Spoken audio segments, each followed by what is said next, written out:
Assalamualaikum warahmatullahi wabarakatuh. Yeah, how are you today, guys? Are you all okay?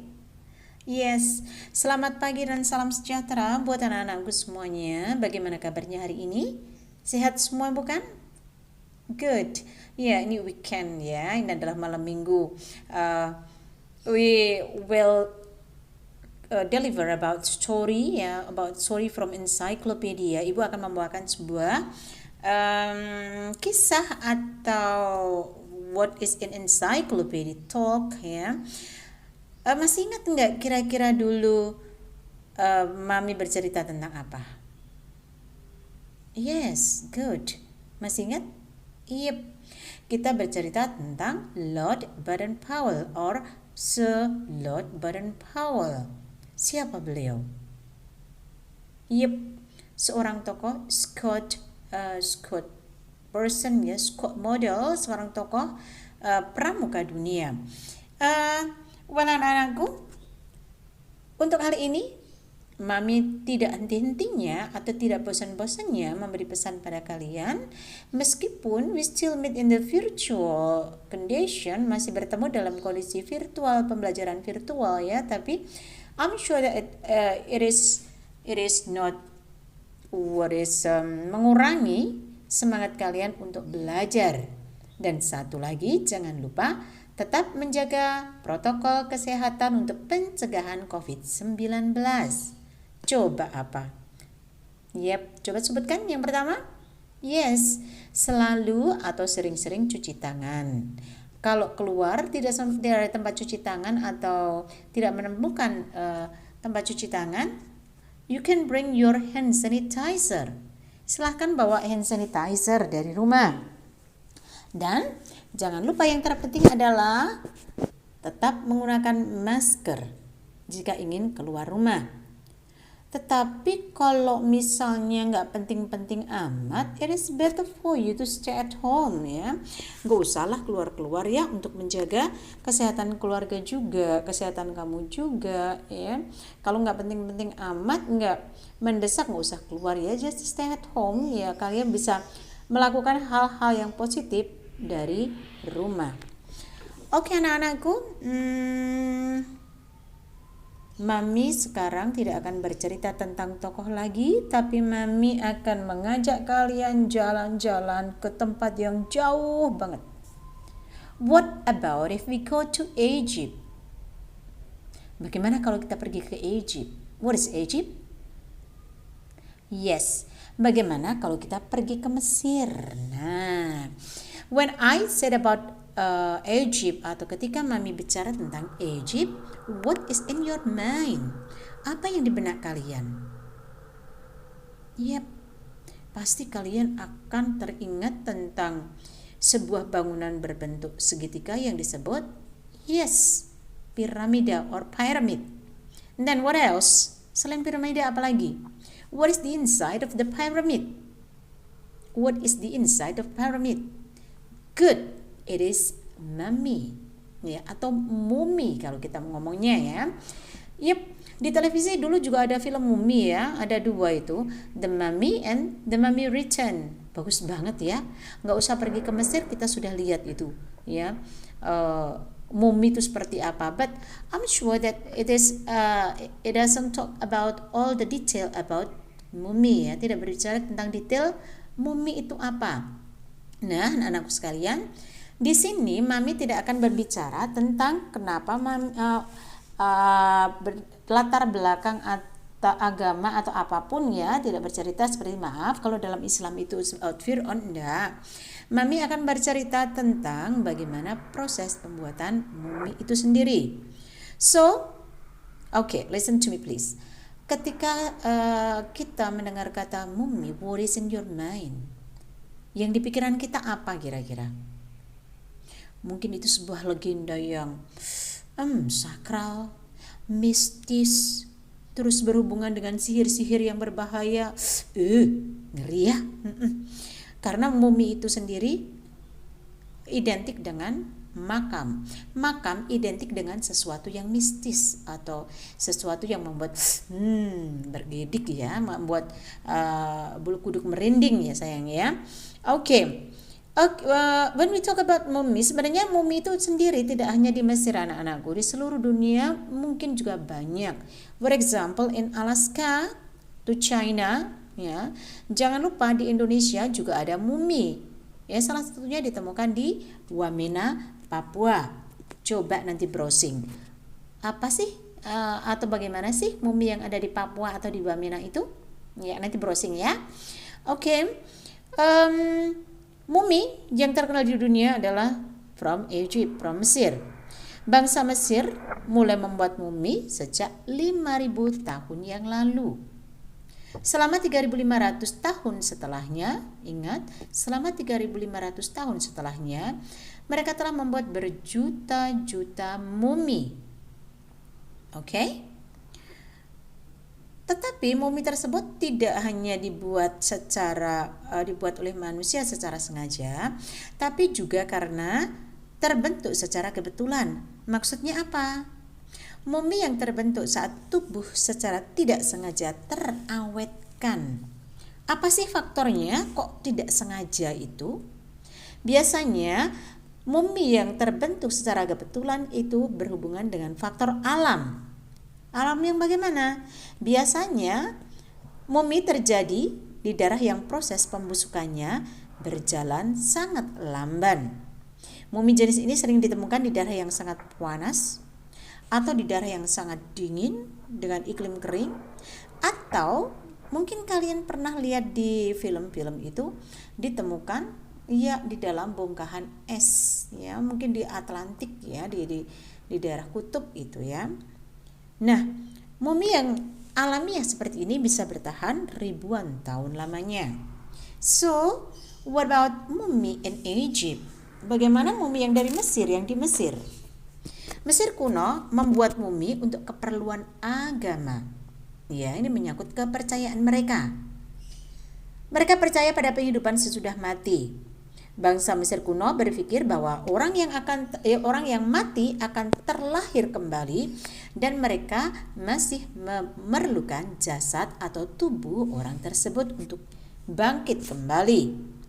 That's why bangkit kembali itu maksudnya bukan dia hidup lagi, enggak ya, kehidupan selanjutnya menurut kepercayaan mereka. Bangsa Mesir kuno memberikan perlakuan teristimewa untuk mengawetkan tubuh-tubuh orang penting. Ya, jadi rakyat jelata mungkin perlakuannya beda, orang-orang yang penting seperti raja-raja dan keluarganya juga berbeda. Pembuatan mumi memakan waktu 70 hari, sekitar 70 hari. Bagaimana? Saat orang meninggal, pertama-tama pembuat mumi akan mengeluarkan organ dalam tubuh, kemudian organ tersebut ditempatkan dalam wadah khusus. Kenapa organnya mesti dikeluarkan? Ya, karena organ-organ itu sangat cepat sekali pembusukannya, termasuk otak pun juga dikeluarkan. Ya, nanti tanya guru IPA ya, terutama untuk masalah biologi. Why? Ya, ada alasannya sangat detail nanti. I'm sure that your science teacher will tell you more detail about kenapa organ-organ dalam tubuh itu harus dikeluarkan. Tetapi satu yang tidak dikeluarkan yaitu jantung. Why? Ya, karena mereka percaya jiwa orang yang mati itu tersimpan di dalam jantung. Jantung akan berperan pada kehidupan selanjutnya pada orang yang mati tersebut. Oke sayang, pembuat mumi kemudian mengoleskan bahan-bahan kimia ya, ke seluruh tubuh. What we say? Kita bisa sebut apa itu bahan-bahan khusus itu? Masih ingat? Good. Balsam ya, balsam yang untuk melumuri atau membalur atau dioleskan ke tubuh orang yang sudah mati. Balsam tersebut berfungsi untuk mengeringkan dan menghilangkan kelembapan. Coba kita bicara masalah IPA, menghilangkan kelembapan. For example, kamu taruh buah pera atau apel atau anggur, for example, in the refrigerator ya. Nggak usah ke freezernya, refrigerator. Tunggu lama, jangan diambil-ambil. Nah, sekian minggu atau sekian bulan pasti dia akan mengering karena kelembapannya menghilang. Nah, seperti itu ya anak-anak. Kemudian, selain dioleskan balsam atau ramuan-ramuan tadi, juga diberi wangi-wangian dan dibungkus dengan kain linen. Dan yang sangat menarik adalah di dalam kain linen itu akan dikasih jimat-jimat. Ya, jimat-jimat untuk apa? Perlindungan spiritual menurut kepercayaan mereka. Dan anak-anakku, selanjutnya mumi dibaringkan di dalam kayu atau peti batu. Akan tetapi, mulai tahun 2000 sebelum Masehi, mumi sering ditempatkan di peti berbentuk manusia. Pada peti manusia tersebut di luarnya dilukis wajah orang yang mati, terutama orang-orang penting, pejabat-pejabat penting, keluarga kerajaan, raja di sana, agar lebih mudah mengidentifikasi atau mengenali. Setelah itu mumi akan dibawa ke makam. Di makam itu, pendeta melakukan upacara opening of the mouth ritual. Ya, melakukan upacara pembukaan mulut. I'm sorry ya, Mami tidak terlalu paham tentang ini ya. Upacara ini bertujuan mengembalikan indera orang yang telah mati agar dapat melalui kehidupan selanjutnya. Ingat, opening of the mouth ritual. Kenapa? Untuk mengembalikan indera orang yang mati agar mereka dapat melalui kehidupan selanjutnya. Anggota keluarga meletakkan barang-barang. Kenapa? Ya karena itu tadi dipercaya itu bisa untuk bekal. Ada makanan, ada barang-barang yang disukai oleh orang yang mati tersebut. Dan anak-anakku, selain di Mesir, ada juga negara-negara lain ya yang terkenal dengan muminya yang sangat bagus. Oke. When I said, ketika Mami bilang tentang suku Inka atau bangsa Inka, what is in your mind? Ya, suku Inka ada di mana itu? Suku Inka atau bangsa Inka itu terkenal dengan budayanya yang sangat luar biasa tinggi saat itu. Oke, you can ask your social teacher ya, guru-guru IPS, tanya apa suku Inka dan bagaimana suku Inka itu, apa keistimewaannya. Bangsa Inka itu ada di Peru, terkenal juga dengan keahlian membuat muminya. Selama tahun 1600 hingga 1700, pembuat mumi Inka mengawetkan tubuh dengan kabut kering. Apa itu? Kenapa dengan kabut kering? Ya karena terletak di pegunungan Andes ya sayang ya. Kalau di Mesir tadi terkenal dengan suasananya yang sangat panas, but in Inca race atau suku Inka karena terletak di pegunungan, mereka menggunakan iklim kabut kering. Dan mumi-mumi yang ada di Inka tadi diletakkan dalam peti tanah liat. Ya, seperti yang di Mesir tadi. Untuk bekal kehidupan selanjutnya biasanya dimasukkan perhiasan, baju, makanan dan lain-lainnya ke dalam peti tersebut. Ya.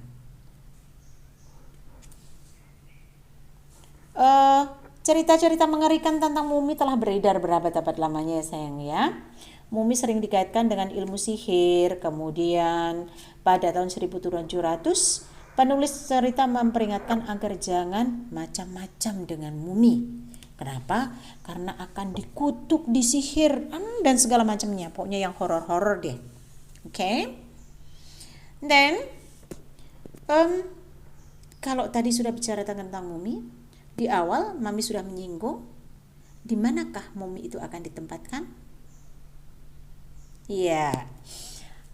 Kita tunggu selanjutnya ya cerita selanjutnya sayang. Oke.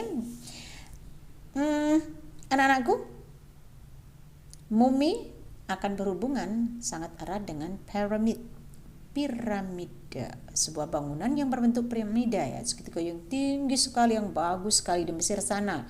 Maaf, Mami belum pernah ke sana, jadi hanya bisa bercerita lewat buku atau internet yang pernah Mami buka ya. Piramida itu merupakan makam yang besar, makam yang dipercaya merupakan gerbang menuju kehidupan selanjutnya sesudah mati. Piramida Mesir terkenal dengan monumen yang sangat luar biasa. It is included into seven wonder, 7 keajaiban dunia ya. Seven miracle, wondering miracle in the world ya, 7 keajaiban dunia yang sangat terkenal dari masa ke masa. Ukurannya besar, bentuknya sederhana, tapi tidak pernah kehilangan pesonanya ya.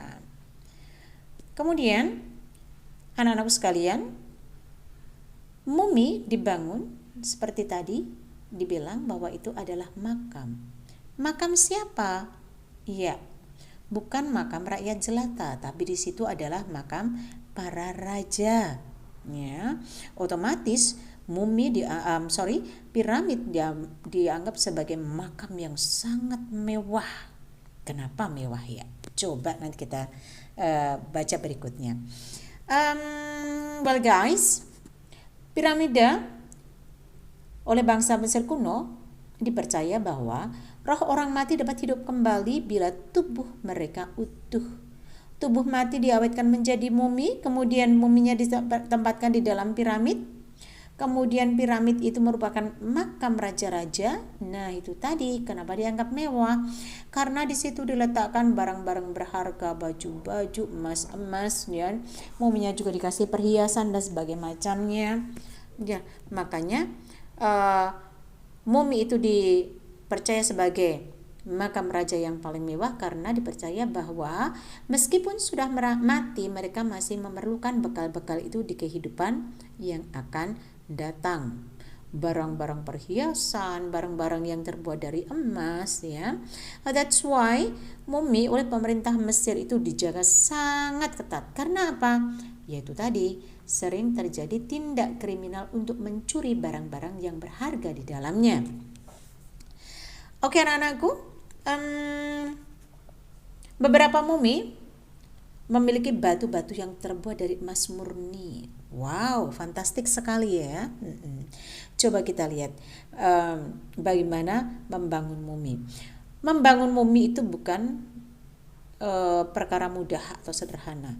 You can see that mumi itu tingginya sekian ya, tinggi sekali sampai 147 meter.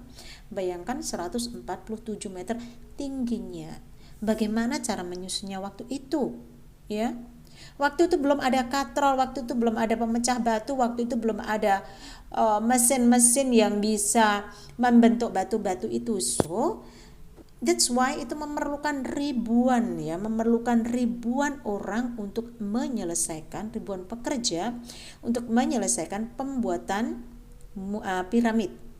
Dan itu nggak memakan waktu setahun 2 tahun, tapi bertahun-tahun. Piramida terbesar yaitu piramida Raja Khufu. Tingginya, ya Mami bilang tadi yang paling tinggi 147 meter. Seperti Mami bilang tadi bahwa mereka membentuk jutaan batu berbentuk balok. Balok-balok itu memiliki berat 15.000 kilo per batu. Cara mengangkatnya gimana? Ya, itu sudah di luar nalar kita dengan kondisi yang sangat sederhana waktu itu. Ya kan, luar biasa sekali kan? Mereka hanya pakai tali, pakai gelondongan kayu, mungkin batunya diangkat dengan gajah dan sebagainya atau unta. It's so phenomenal ya, sangat fenomenal sekali, fantastic sekali ya. Nggak bisa ngebayangin ya. Kalau Indonesia, gimana sih cara membangun Candi Borobudur waktu itu ya, dengan ukiran-ukiran yang sangat luar biasa megahnya. Ini yang di luar negeri adalah piramid ya, tempatnya mumi tadi ya sayang ya. Bentuk mumi, mumi terus ya dari tadi, bentuk piramid dikembangkan dari makam batu berbentuk kotak, kemudian disusun. Semakin ke atas semakin runcing karena dipercaya bahwa roh orang besar, raja-raja itu harus ditempatkan di tempat yang tinggi. Makanya semakin tinggi mumi semakin bagus, semakin runcing. Piramida pertama didesain oleh Raja Sneferu yang meninggal tahun 2551 sebelum Masehi. Kemudian tangga dibangun di sisi piramid dengan batu lempeng dan Yang tidak kalah pentingnya adalah berbagai tulisan sebagai saksi sejarah atau bukti sejarah, catatan sejarah pada dinding piramid. Apa itu tulisannya? Namanya apa? Masih ingat enggak? Ayo. That's good. Ya, good answer. Ya, 100 yang menjawab bahwa tulisan yang ada di dinding piramid itu namanya tulisan hieroglif. Yep. Hieroglif itu menjadi panduan roh untuk kehidupan selanjutnya. Dan juga para pendeta memberikan persembahan di kuil terdekat untuk memandu roh-roh tersebut. Ya sayang ya. Sebenarnya banyak sekali yang kita gali tentang piramid ini. Banyak sekali yang kita bisa bicarakan tentang piramid ini ya. Entah itu dari segi agama atau selanjutnya dari segi budaya, segi yang lebih horror lagi tentang the mystic story behind the pyramid building ya. Piramid itu sendiri jangan dibilang hanya seperti yang dilihat di luarnya saja. No. Tapi piramid itu terdiri dari susunan di bawah tanah ya, sampai ke dasar tanah. Kemudian pintu masuk itu tidak langsung lurus tapi jojrok, ada tangga turun ke tanah ya. Makamnya juga disembunyikan, yaitu tadi takut ada peristiwa kriminal, dicolong barang-barang emas-emasan atau barang-barang berharganya ya. Kemudian di dalam susunan ruangan di dalam piramid itu ya, konstruksinya itu sangat-sangat luar biasa sekali ya. Kadang manusia modern pun sangat-sangat heran. Wow, ternyata orang dulu itu luar biasa sekali ya.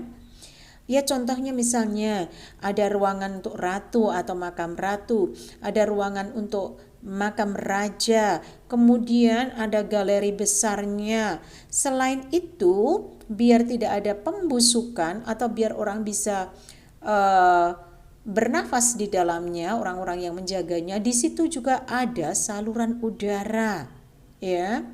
Ada gang, ada berbagai macam gang lika-liku gang. When you watch Mummy to Return, saat kalian menonton film Mummy to Return, di situ banyak sekali kan ruang-ruangannya, ada batu-batu yang merupakan kuncinya, begitu dipencet akan keluar.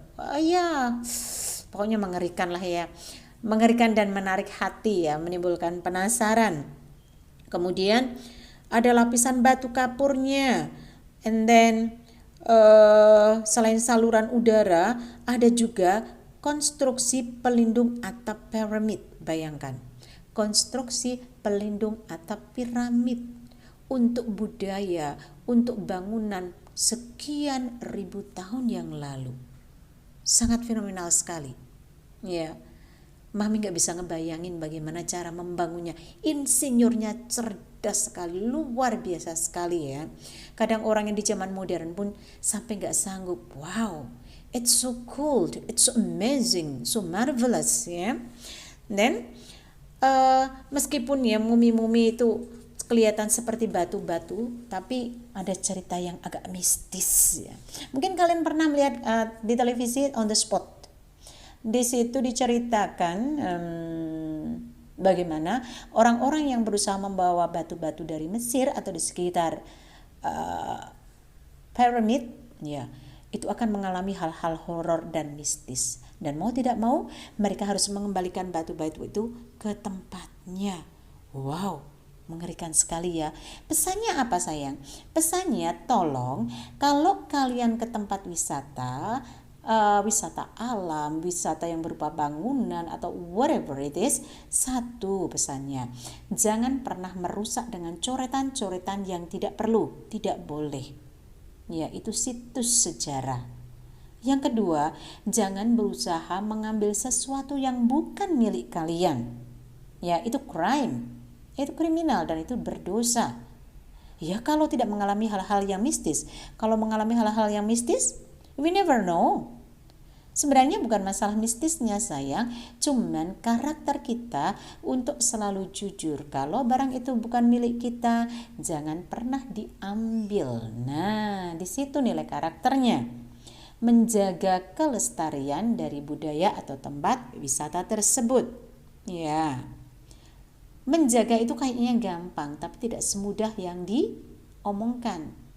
Bagaimana kalau kalian ke tempat wisata? Ketika ada bunga kalian memetik, ketika ada tanaman kalian mungkin mencabut. Nah, itu sudah luar biasa tidak beretika ya. Pesan mami kalau ke tempat wisata, biarlah mereka seperti itu. Kalau perlu, kalau misalnya ada teman yang mau memetik bunga, tolong jangan dipetik, kasihan. Ya, itu bukan milik kita ya. Kalau mau selfie atau take picture, iya seperlunya saja, tapi jangan sampai merusak yang ada di situ. Oke.